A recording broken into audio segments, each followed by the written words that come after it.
तर या वर्षवासच्या कालावधीमध्ये ही जी धम्मदेसना आहे, ही वर्षवासच्या विषयावरूनच देण्याचे ठरवले आहे. एक धम्मदेसना म्हणून नाही, परंतु एक जनरल तुम्हाला माहिती असावी, की वर्षवास कालावधी हा आपल्या सर्वांसाठी किती महत्त्वाचा आहे, किती पुण्यवान आहे. कारण की या वर्षवासमध्ये अनेक जीव जे आहेत, अनेक सत्व जे आहेत, ते भगवान बुद्धांच्या काळापासनं इव्हन की फक्त तथागत भगवान सिद्धार्थ गौतम बुद्धांच्याच काळात नाही, तर आजपर्यंत जितकेही काही बुद्ध होऊन गेलेत आणि येणारे जितकेही बुद्ध होणार आहेत, अशा भगवंतांच्या अनंत बुद्ध शासनामध्ये कितीतरी जीव या वर्षवास कालावधीमध्ये ध्यान करून, धम्म शिकवून, धम्म पालन करून, स्वतःच्या पारमिता पूर्ण करून फल प्राप्त होत असतात. त्याच्यामुळे हा वर्षवासचा कालावधी भगवान बुद्धांच्या काळापासून ते आतापर्यंत आणि आजच्याही नंतर भविष्यातही तेवढाच महत्वाचा कालावधी असणार आहे. तो भिक्खूंसाठीही तेवढाच महत्वाचा आहे आणि उपासकांसाठीही तेवढाच महत्वाचा आहे. भिक्खूंच्या जीवनामध्ये अनंत त्याग करून स्वतःची पारमी परिपूर्ण करत असतात आणि उपासक त्या पारमी पूर्ण करण्यासाठी त्यांचा आधार बनत असतात. त्यामुळे जितकेही काही जीव, जितकेही काही सत्व जे निर्वाणासाठी मार्गफलावर आरूढ असतात किंवा फल प्राप्त करतात, त्या फल प्राप्त करण्यामध्ये आपला तीळ मात्र जरी वाटा असेल, तरी आपल्या निर्वाणासाठी ती एक पायरी असते. त्याच्यामुळे या वर्षवासमध्ये आपण सर्वांनी फार आनंदित होऊन आणि मार्गावर आरूढ असलेल्या व्यक्तींसाठी पूर्ण सेवाभाव आपल्या मनामध्ये जागवून संघाची सेवा केली पाहिजे. धम्मश्रवण केला पाहिजे, धम्मपालन केला पाहिजे.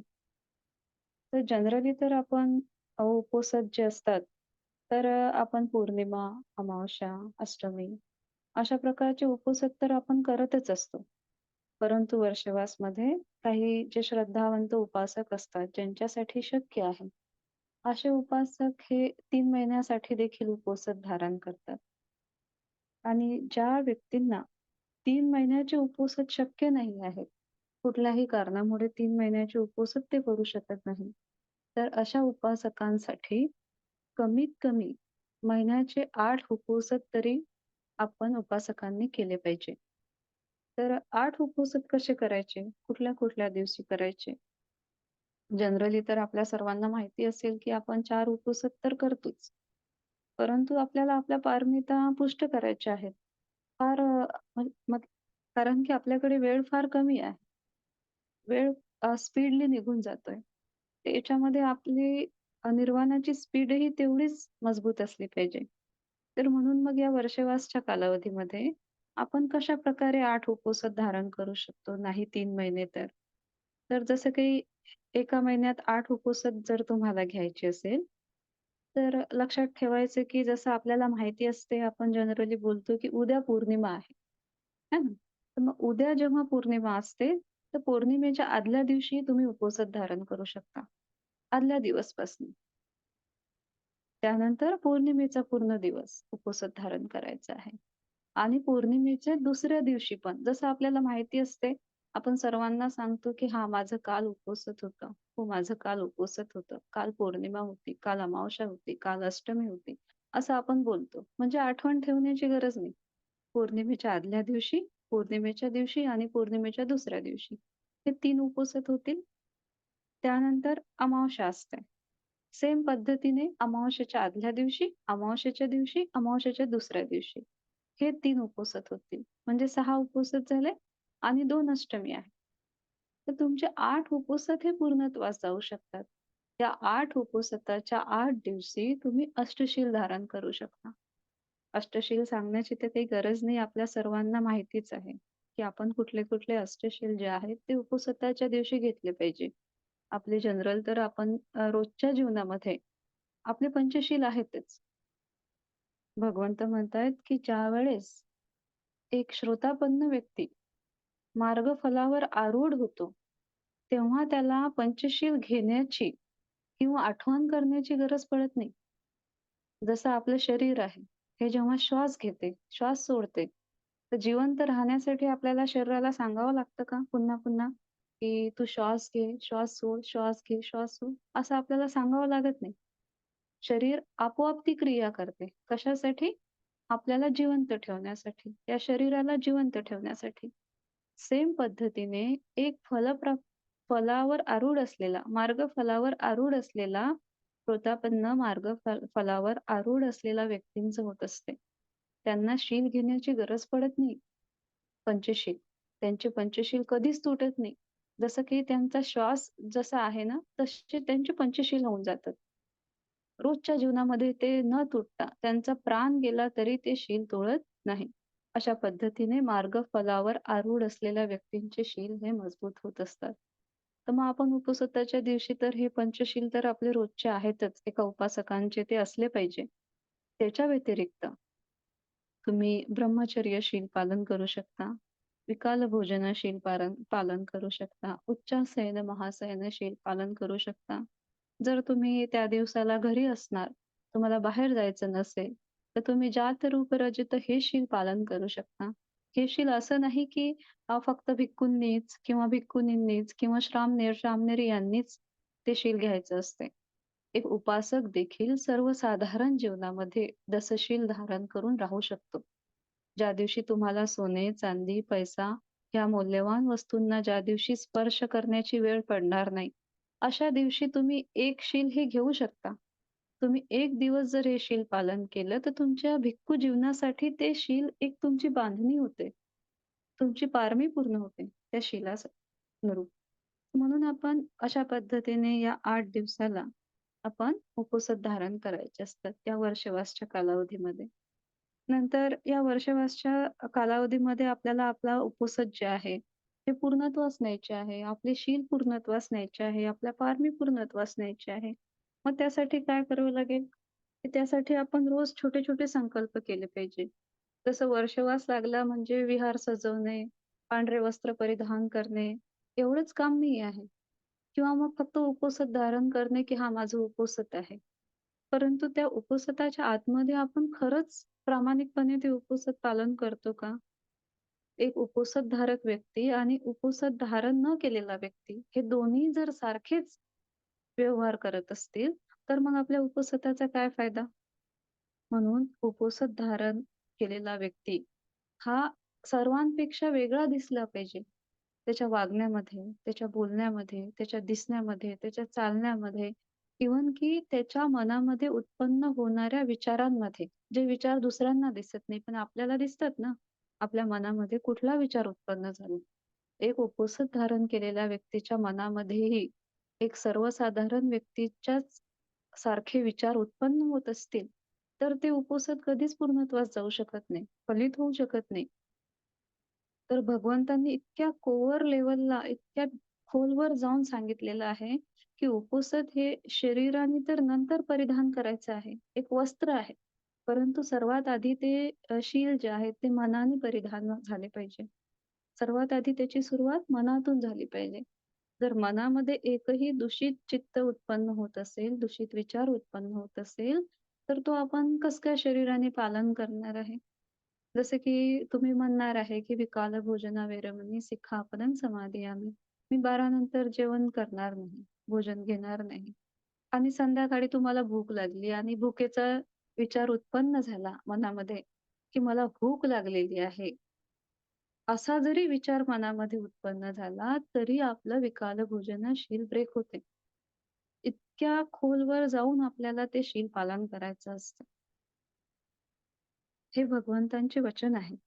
म्हणून जेव्हा आपण वर्षवासमध्ये उपवास धारण करतो किंवा करतही नाही, तर अशा व्यक्तींनी रोज छोटे-छोटे संकल्प केले पाहिजे. जे लोकं काही संकल्प करू शकतील, त्यांचे संकल्प छोट्या प्रमाणात असतील, कोणाचे काही मोठे संकल्प असतील, तर ते संकल्प खूप महत्त्वाचे आहेत. ते आपण रोजच्या जीवनामध्ये पूर्णत्वास कसे जातील, याच्यासाठी आपण प्रयत्नशील असलं पाहिजे. तो असते वर्षवासचा वेळ. जसं काही एक संकल्प असेल, की मी वर्षवासमध्ये न चुकता कुठेही असलो, काहीही झालं, तरी मी रोज ध्यान करणार. मग परिस्थिती कुठलीही असो. आपण ध्यान करायला बसलं, की आपल्या मार्गामध्ये येणारे अडथळे आहेत, की सर्वात आधी तर झोप येते. त्यानंतर मी व्यस्त होतो. काल मी खूप थकलो होतो. मी बाहेर आहे. मी प्रवासात आहे. त्याच्यामुळे मी ध्यान करू शकत नाही. बरं आपण प्रवासात असतो. आपल्या सीटवर बसलेलो असतो. प्रवास सुरू आहे. जेव्हा तुम्ही ड्रायव्हिंग करत नाही, ओके? अशा परिस्थितीमध्ये. तर मग असं आहे का, की ध्यान करणे म्हणजे तुम्ही डोळे बंद करा, शरीराला एका ठिकाणी स्तब्ध ठेवा आणि मग तुम्ही ध्यान करा. असं नाही ना. तुम्ही कुठेही असा, कुठल्याही परिस्थितीमध्ये असा, तुम्ही आतमध्ये तुमचं ध्यान जे आहे ते कंप्लीट करू शकता. जसं प्रवासात आहे, आवाज आहे, खूप कर्कश आवाज आहे किंवा तुम्ही वर्दळीच्या ठिकाणी आहात किंवा कुठेतरी कामात व्यस्त आहात. अशा वेळेस तुम्ही मैत्री साधना करू शकता मनातल्या मनात. तुम्ही ड्रायव्हिंग करत आहे, तर तुम्ही बुद्धानुस्तुती करू शकता. भगवंतांचे 9 गुण बोलू शकता. धम्मानुस्तुती करू शकता. धम्माचे गुण बोलू शकता. संघानुस्तुती करू शकता. संघाचे गुण बोलू शकता. अशा पद्धतीने आपण वर्षावासमध्ये न चुकता रोज ध्यान केलंच पाहिजे. सपोज आज जर तुम्ही ध्यान केलं नाही 1 तास आणि रोजचा तुमचा संकल्प आहे, की मला रोज ध्यान करायचं आहे 1 तास या वर्षावासच्या 3 महिन्याच्या कालावधीमध्ये. मग तुम्ही आज केलं नाही काही कारणास्तव, तर मग उद्या मी 2 तास करेल आणि मला पनिशमेंट म्हणून मी 1 तास परत एक्स्ट्रा करेल. मी 3 तास करेल उद्याला. अशा पद्धतीचा आपला संकल्प पूर्णत्वास नेण्यासाठी आपण स्वतः प्रयत्नशील असलं पाहिजे. त्यासाठी आपल्याला कुणी बघायला येणार नाही. कुणी आपल्याला सांगायला येणार नाही किंवा कुणाला सांगण्याची गरज पण नाही, की आपण किती तास ध्यान केलं. परंतु तो आपल्या चित्ताचा एक प्रामाणिक प्रयत्न असतो, की मला एवढे-एवढे तास ध्यान करायचं आहे. त्याचबरोबर उपसतधारक व्यक्तीने आणि वर्षवास पालन करणाऱ्या व्यक्तींनी, एक धम्म उपासकांनी संपूर्ण 3 महिने मैत्री साधना केलीच पाहिजे. मनामध्ये कंटिन्यू मैत्रीचे चित्त उत्पन्न झालं पाहिजे. मग आपण म्हणतो, "मी तर मैत्री करते, पण तो व्यक्ती तसा वागला म्हणून माझे मन दूषित झालंय. म्हणून माझ्या मनामध्ये असे विचार उत्पन्न झाले. द्वेषाचे विचार उत्पन्न झाले, रागाचे विचार उत्पन्न झाले." तर तो वागला म्हणून आपल्या मनामध्ये जर रागाचा विचार उत्पन्न झाला असेल, तर तो विचार तर आपला स्वतःचा आहे ना. आपल्याकडे जे असेल आपण तेच उत्पन्न करू शकतो.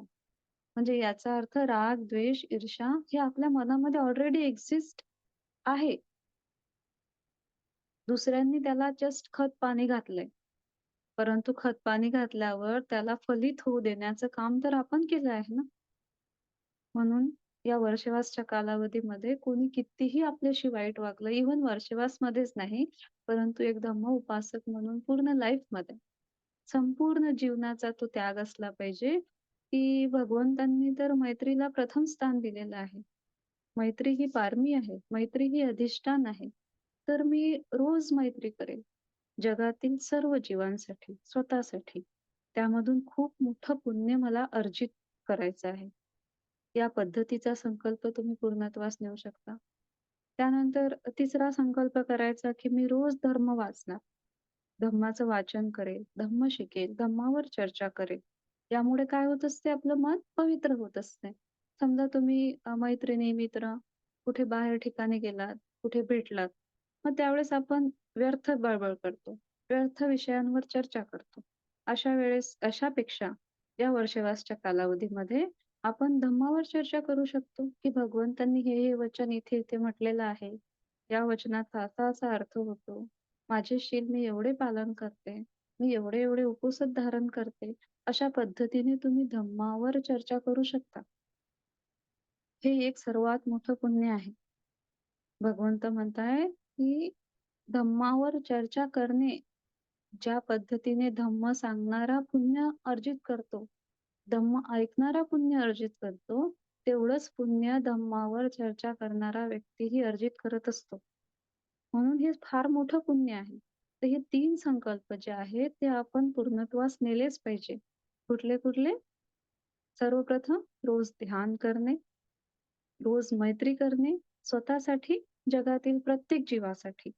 परिस्थिती कुठलीही असो, कोणी कितीही वाईट वागो, ते वाईट वागणे हे त्याचे कर्म आहे. त्याच्यावर चांगली प्रतिक्रिया देणे हे आपले कर्म आहे. आणि त्यानंतर रोज धम्म वाचन करणे, धम्म सांगणे, धम्मावर चर्चा करणे. अशा पद्धतीचे पवित्र कर्म आपण ह्या 3 महिन्यामध्ये सातत्याने केले पाहिजे. आता काही लोकांचा अडचण राहते, की "ताई आम्ही उपवास नाही करू शकत. आम्ही ऑफिसमध्ये जातो. मग तिथे 12च्या आधी जेवण होत नाही. मग आमचं असं-असं काम आहे." कुणाची काही मेडिकल इमर्जन्सी असते, त्याच्यामुळे औषधी घ्यावी लागतात, तर नाही उपवास होत. तर मग अशा व्यक्तींनी काय करायचं? मग अशा व्यक्तींसाठी वर्षवास नाही आहे का? तर भगवंतांनी सांगितलंय, की वर्षवास ह्या प्रत्येक जीवासाठी आहे. तो कुठल्याही परिस्थितीमध्ये वर्षवासमध्ये पुण्य अर्जित करू शकतो. तर मग कुठल्या पद्धतीने करायचं?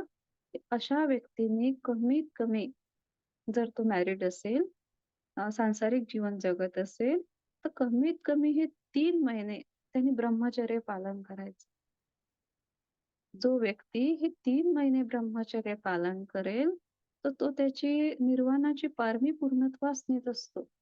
त्याला खूप लवकर भिक्खू संघामध्ये प्रवेश मिळतो. मग ती स्त्री असो की पुरुष असो. स्त्री असेल तर तिला भिक्खुनी होण्याची संधी प्राप्त होते. पुरुष असतील तर त्यांना भिक्खू होण्याची संधी प्राप्त होत असते. कशामुळे? जेव्हा एक व्यक्ती ब्रह्मचर्य पालन करत असतो. त्यानंतर तो उपवास तर करत नाही, परंतु तो ब्रह्मचर्य आरामात करू शकतो. यासाठी वेळेचं बंधन नाही, कुठे असण्याचं बंधन नाही, काहीच नाही. आरामात ते 3 महिने ब्रह्मचर्य पालन करू शकते. त्यानंतर मनामध्ये कुठल्याही प्रकारचा क्रोध उत्पन्न न होऊ देणे. त्याच्यासाठी तुम्हाला उपवास धारण करण्याची गरज नाहीये, की 12च्या आधी जेवलंच पाहिजे, मग ध्यानच केलं पाहिजे आणि हे शील पालनच केले पाहिजे किंवा हे तुटलेच नाही पाहिजे. अशातला काहीच भाग नाही. हा तुमचा मनाचा एक काम आहे, की मनामध्ये कुठल्याही प्रकारचा क्रोध मी येऊ देणार नाही. त्यावर मी संयम ठेवणार. कोणी माझ्याशी कितीही वाईट वागलं, तर माझ्या मनामध्ये जर चुकूनही क्रोध उत्पन्न झाला, तर त्या क्रोधाला मी प्रकट करणार नाही. कुणासमोर दाखवणार नाही. त्याला आतमध्येच नष्ट करेल. राहते ना एखाद्या वेळेस समजा एखाद्या ठिकाणी आपल्या घरी जेव्हा काही पाहुणे येतील, एखाद्या ठिकाणी खूप वर्दळीच्या वस्तू पडलेल्या आहेत. त्याला आपण लगेच झाकून ठेवतो. वस्तू तिथे आहे, पण त्याला आपण झाकून ठेवतो, की ते इतरांना दिसणार नाही. सेम मनुष्याचा क्रोध हा इतक्या सहजासहजी नष्ट होत नाही. राग इतक्या सहजासहजी नष्ट होत नाही. इव्हन बुद्ध वचन आहेत, की राग तर पूर्ण राग हा अरहंतांचा नष्ट होत असतो. मग आपण तर सध्या मार्गफलावरच आहोत. तर मग पुतुज्जनच आहोत. सर्वसाधारण व्यक्ती आहे. तर आपल्या मनामध्ये तर क्रोध येणारच. पण तो काय करायचा आहे आपल्याला? इतरांपासून झाकून ठेवायचा आहे आणि त्याच्यावर आतमध्ये काम करायचं आहे. त्याला हळूवारपणे नष्ट करायचं आहे. तो इतरांना दाखवायचा नाही आहे, प्रकट नाही करायचा आहे. ते पण तुम्ही वर्षवासमध्ये प्रॅक्टिस करू शकता. नंतर मी कधीच कुणाची ईर्ष्या करणार नाही. ईर्ष्या हा फार मोठा दुर्गुण आहे. कुणाची संपत्ती बघून आपल्या चित्तामध्ये ईर्ष्या उत्पन्न होते. कुणाची खूप जास्त प्रगती होत असेल, तर ते बघून आपल्या चित्तामध्ये ईर्ष्या उत्पन्न होते. कुणी फार सुंदर दिसत असेल, तर ती सुंदरता पाहून आपल्या चित्तामध्ये ईर्ष्या उत्पन्न होते. ईर्ष्या हा निर्वाणाच्या मार्गावरील सर्वात मोठा अडथळा आहे. ईर्ष्या व्यक्तीला कधीही ध्यानामध्ये सक्सेस होऊ देत नाही. दानामध्ये सक्सेस होऊ देत नाही. धम्मामध्ये सक्सेस होऊ देत नाही. कल्याण मित्र त्याच्या अवतीभोवती राहू शकत नाही. कारण की त्याच्या चित्तामध्ये कंटिन्यू इतरांप्रती ईर्ष्या असते. म्हणून कधीही चित्तामध्ये कधीही दुसऱ्यांसाठी ईर्ष्या उत्पन्न होऊ द्यायची नाही. ती पण एक प्रॅक्टिस आहे. एक संकल्प आहे. एक धम्म आहे. तो आपल्याला परिपूर्ण करायचा आहे. त्याचबरोबर आपण इंद्रियावर संयम ठेवून आपली पारमी पूर्ण करू शकतो. ह्या ज्या आहेत ना, ह्या छोट्या-छोट्या गोष्टी आहेत. परंतु ह्या निर्वाणाच्या पायऱ्या आहेत. ज्या गोष्टी मनामध्ये जर आपण उत्पन्न केल्यात ना, तर मनामधील संपूर्ण पाप हे नष्ट होऊ शकते आणि आपण निर्वाणाच्या एकदम जवळ जाऊ शकतो. संकल्प करायचा, की प्रत्येक दिवसाला माझं छोटं ना छोटं दान झालं पाहिजे. आवश्यक नाही आहे, की फार मोठं दान द्यायचं आहे, लाखो रुपये दान द्यायचे आहे, हजारो रुपये दान द्यायचे, हजारो वस्तू दान द्यायचे, नाही. एक छोटासा अन्नाचा दाणा पण तुम्ही दान देऊ शकता. जेवढी आपली कुवत आहे, जेवढं आपल्याच्याने पॉसिबल आहे. इव्हन की एखादं रोपटं असेल छोटंसं, त्याला तुम्ही पाणी टाकून त्याला जर जिवंत करताय, हे पण या प्रकृतीला केलेलं दान आहे. मुके जीवजंतू असतील, त्यांना तुम्ही खाऊ-पिऊ घालताय. हे पण तुमचं दान आहे. दान हे भगवंतांनी सांगितलेल्या पारमितांमध्ये सर्वात पहिली पारमी आहे. जो व्यक्ती दान पारमी पूर्ण करण्याचा प्रयत्न करतो किंवा ज्या व्यक्तीची दान पारमी पूर्णत्वास गेलेली आहे, त्याला सदैव भगवंतांच्या जवळ राहण्याची, अरहंतांच्या जवळ राहण्याची, मार्ग फल प्राप्त झालेल्या व्यक्तींच्या जवळ राहण्याची संधी प्राप्त होत असते. त्यांना भेटण्याची संधी प्राप्त होत असते. ते किती किती कुशल गोष्ट आहे ही. किती आनंदाची गोष्ट आहे, की एका छोट्याशा जीवाला अन्नदान करूनही, एक छोटंसं दान कंप्लीट करूनही आपण कितीतरी मोठं पुण्य अर्जित करत असतो. म्हणून वर्षवासच्या दिवसाला, दर दिवसाला आपण दान केलं पाहिजे. दर दिवसाला कुठे दान करणे शक्य नसेल, तर तुम्ही एक छोटासा बॉक्स बनवू शकता, ज्याच्यामध्ये रोज तुम्ही त्याच्यामध्ये ₹1 का असेना, त्याच्यामध्ये तुम्ही दान म्हणून टाकू शकता आणि मनामध्ये संकल्प ठेवू शकता, की हे मी संघासाठी, दानासाठी हे पैसे गोळा करत आहे. वर्षवास जेव्हा संपणार, तेव्हा मी हेच पैसे संघाला दान करेन. मग ते कितीही हो. मग घरातील प्रत्येक मेंबर्सला आपण अशी हॅबिट लावू शकतो, की ज्याची इच्छा असेल त्याने या दानपेटीमध्ये दान टाकायचं. जेवढं असेल तेवढं, जेवढं त्याच्याच्याने शक्य असेल तेवढं. ते पण तुमचं रोजचं दान गणलं जातं. प्रत्येक दिवशी पॉसिबल असलं तर विहारात जायचं. जिथे विहार नसेल त्यांनी घरालाच आपलं विहार समजून राहायचं. कारण की घरामध्ये प्रत्येकाच्या घरामध्ये भगवंतांची मूर्ती असते. प्रत्येकाच्या घरामध्ये एक अधिष्ठान आहे. ते अधिष्ठान आपण सजवतो, तिथे वंदन करतो, दिवा लावतो, अगरबत्ती लावतो, मोमबत्ती लावतो. म्हणजे तिथे बुद्ध आहेत आणि विहारात पण काय असतात? भगवंतच असतात. म्हणून जिथे विहारात जाणे शक्य नाही, तिथे आपण आपल्या घरालाच विहार समजून त्या पद्धतीने राहायचं. आणि मनामधूनच भगवान बुद्धांच्या संघाचे दर्शन करायचे. मग संघाचे दर्शन मनामधून कसे होतील? कसं करायचं? तर भगवंतांच्या काळामध्ये जे काही भिक्खू संघांचे नावं तुम्ही ऐकले आहेत, त्यांच्या पारम्या ऐकल्या आहेत, त्यांचे कुशल कर्म ऐकले आहेत. जसं सारिपुत्त भंते असतील, महामोग्गलायन असतील, राहुल भंते असतील, असे अरहंतांचे अनेक गुणांनी युक्त असे भंते भगवंतांच्या संघामध्ये होऊन गेलेले आहे. महाकश्यप भंते असतील, तर त्यांच्या गुणांना आठवायचं आणि त्यांच्या गुणांना आठवून त्यांचं नाव घेऊन त्यांना वंदन करायचं. हे तुमचं संघं शरणं गच्छामी होत असते.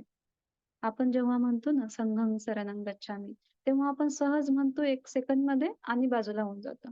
पण कधीतरी आपल्या डोळ्यासमोर संघ उत्पन्न हजर राहतो का? की भगवंतांच्या काळामध्ये जे संघ होते, आजही कुठेतरी संघ जिवंत आहे. तर हे संघ जे आहेत, तर हे संघांना आपण वंदन केलं पाहिजे. कधी-कधी हे छोटे-छोटे जे संकल्प आहेत ना, ते आपल्याला निर्वाणापर्यंत घेऊन जातात. निर्वाणासाठी कारणीभूत ठरतात.